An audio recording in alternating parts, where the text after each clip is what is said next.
Next ప్రయాణంలో ఖచ్చితంగా BJP వైపు ఉండొచ్చు. ఇప్పుడు ఉమ్, సస్పెన్షన్ అంటే పాస్ అవును.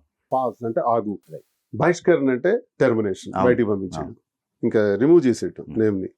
సో ఈ పాజ్ అన్నది మళ్ళీ కంటిన్యూ అవుద్దా అంటే మళ్ళీ సస్పెన్షన్ రివోక్ అవుద్దా చూడాలి. దానికి నెలలు ఉంటుంది, 5 నెలలు, 6 నెలలు, సంవత్సరం, 2 సంవత్సరాలు, 3 సంవత్సరాలు.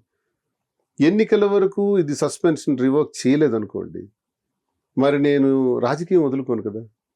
నేను పుట్టింది ఒకసారి పుడతాం సార్, మళ్ళీ పుడతాం లేదో గ్యారంటీ లేదు సార్. ఉన్నంత కాలంలో రాజ్యం వీరభోజ్యం అంటారు. రాజ్యం వీరులకే సంప్రాప్తిస్తుంది. రాజ్యం కోసం ఎంత యుద్ధమైనా చేయాలి. ప్రజల మనసులు పొందడం, మన్నలు పొందడానికి ఆఖరికి మనం రక్తపోరనే జరగాల్సిందే. ఆ యుద్ధనీతిని నేను ఎప్పుడు అనుసరిస్తాను. మహాభారతం చదువుకున్నవాడిని, రామాయణం చదివినవాడిని, నేను నేర్చుకున్నది ఇదే. నా యుద్ధం ఆగదు, నా యుద్ధం కొనసాగుతుంది, చాలా తీవ్ర రూపంలో కొనసాగుతుంది. అది నేను భవిష్యత్ పరిణామాలు. ఈలోగా ఈ పాజ్ని కంటిన్యూ చేస్తారా, పాజ్గా ఉంచేసి టెర్మినేట్ చేస్తారా నాకు తెలియదు. నేను మాత్రం టెర్మినేట్ కాను, పాజు కాను. నేను ముందుకే వెళ్తా ప్రజల్లో. ఇదంతా పార్టీ పరంగా ఈ పాజ్ అనేది, టెర్మినేషన్ అనేది. నా వ్యక్తిగతంగా there is no pass, there is no stop, there is no termination from the public. ప్రజల నుంచి టెర్మినేషన్ నాకు లేదు, దాన్ని ఎవడు ఆపలేడు. ప్రజల్లో తేల్చుకుందాం, నా శక్తి ఏంటో నిరూపించుకుంటాను. ఆ రోజు ఏం జరుగుతుందో నాకు తెలియదు. 2 విధాలు అనుకోవచ్చు. అప్పుడు అంటే రెబల్గా మారే అవకాశం కూడా ఉంటుంది, అంతేనా? చెప్పలేను. అదే పార్టీకి, సొంత పార్టీకి. నేను సొంత పార్టీ నన్ను బయటికి పంపించేశారు. ఇప్పుడు నాకు సస్పెండ్ చేశారు కదా, ఆగమన్నారు కదా. పాజులో ఉన్నారు. పాజులో అదిగా చూస్తా. నేను పని చేసుకుంటే పోతా. ఎవరికి నేను అన్ను విమర్శించిన ఏం చేయను. ఏమి నేను ఎవరికి ఏమందలుచుకోలేదు. ప్రజల తరఫున పోరాడతాను, ప్రజల పక్షాన ఉంటాను అంతే. నాకు నమ్ముకున్న ప్రతి ప్రాంతంలో కూడా నేను అండదండలుగా ఉంటాను. ఎవరెవరు అన్నా నాకు ఈ అవసరం ఉంది, నాకు ఈ కష్టం ఉంది అంటే నా ప్రయత్నం అంతా నేను చేస్తాను. నా గొంతే నేను మాట్లాడతాను. ప్రతి సమస్య మీద కూడా మాట్లాడతాను. ఆగే ప్రసక్తే లేదు, ఇది ఆగదు, గట్టిగా చేస్తాను. ఇక భవిష్యత్తు ఎన్నికల నాటికి ఏం జరుగుతుంది చూద్దాం, కాలమే చెప్పాలి. ఇప్పటికైనా పార్టీ పరంగా కొన్ని మార్పులు జరగాలి, ఆ మార్పులు ఇప్పటికి కూడా జరగట్లేదు, అదే పందాలో ముందుకెళ్తున్నారు అని ఏమన్నా ఉన్నాయా? నేను పార్టీ గురించి మాట్లాడదలుచుకోలేదు సార్. నేను ఎందుకంటే సస్పెన్షన్లో ఉన్నాను కాబట్టి నాకు మాట్లాడే హక్కు లేదు, మాట్లాడకూడదు కూడా. నా వరకు అయితే, కానీ బాధ ఉంది కదా. నా వరకు అయితే నా సస్పెన్షన్ కారణం రాంగ్ పోర్ట్రేట్, తప్పుడు సమాచారం ఇచ్చారు.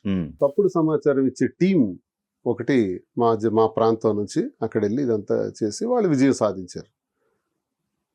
మరి తప్పుడు సమాచారం ఇచ్చే విధానాలు కొనసాగకూడదని నేను అనుకుంటున్నాను. నాతో ఫుల్ స్టాప్ పెట్టి ఫ్యాక్ట్స్ ఇట్ అనేది తెలుసుకొని ముందుకెళ్తే మంచిది. ఈ తప్పుడు సమాచారాల మీద ఆధారపడితే జగన్మోహన్ రెడ్డి వ్యక్తిగతంగా మంచివాళ్ళు, మంచి మనసు, మంచి మనిషి. అలాంటి వ్యక్తి ప్రజలకు అవసరం. దయచేసి ఏ సలహా ఇచ్చినా, ఇది ఇచ్చినా ఆయనకి నష్టం లేని సలహా ఇచ్చి ముందుకు నడిపిస్తే మంచిదన్నది నా అభిప్రాయం.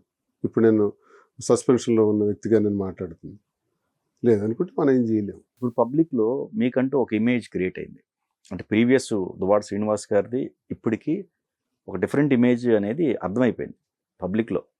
సో ఇప్పుడు ఇది మీకు ప్లస్ అవుద్దండి రాజకీయ భవిష్యత్తుకి? ప్లస్, నాకెందుకు ప్లస్ కాదు. ఓకే, నేను అన్ని జనానికి చెప్పాను కదా సార్. ప్రజలు అనే వాళ్ళని దేవుళ్ళుగా నేను భావిస్తాను. ప్రజా దేవుళ్ళకి మనం వాస్తవాలు చెబితే మనల్ని తలుచుకుంటే అగ్రభాగాన్ని కూర్చోబెట్టగలరు, లేదనుకుంటే అధోపాతాళానికి తొక్కేయగలరు. మనం తప్పు చేస్తే, తప్పు చేసామని ప్రజలు గుర్తిస్తే తప్పు కూడా తొక్కేస్తారు. చేసిన తప్పు ఏదైనా ఉంటే అది వాస్తవంగా ప్రజల ముందు పెడితే వాళ్ళు మన్నించి మన ఉన్నత స్థాయికి తీసుకెళ్ళగలరు. నేను అది నమ్ముతాను. ప్రజలే నా దేవుళ్ళు, వాళ్ళే నన్ను చూసుకుంటారు. వాళ్ళకి అన్నీ చెప్పాను. నేను వాళ్ళ బిడ్డని, వాళ్ళ అన్న, వాళ్ళ తమ్ముడు, నా ప్రజలందరూ కూడా నా అక్క చెల్లెలుగా, నా తల్లిదండ్రులుగా భావించేవాళ్ళు. నేను స్పీచ్ ఇచ్చేప్పుడు కూడా అదే చెప్తాను. నా అక్కలు, చెల్లెళ్ళు, అన్నదమ్ములు, తల్లిదండ్రులు అందరికీ నా హృదయపూర్వక నమస్కారాలు అంటాను. నా నోటి నుంచి వచ్చే మాటే అది ప్రతి స్పీచ్లో మైక్ ముందు.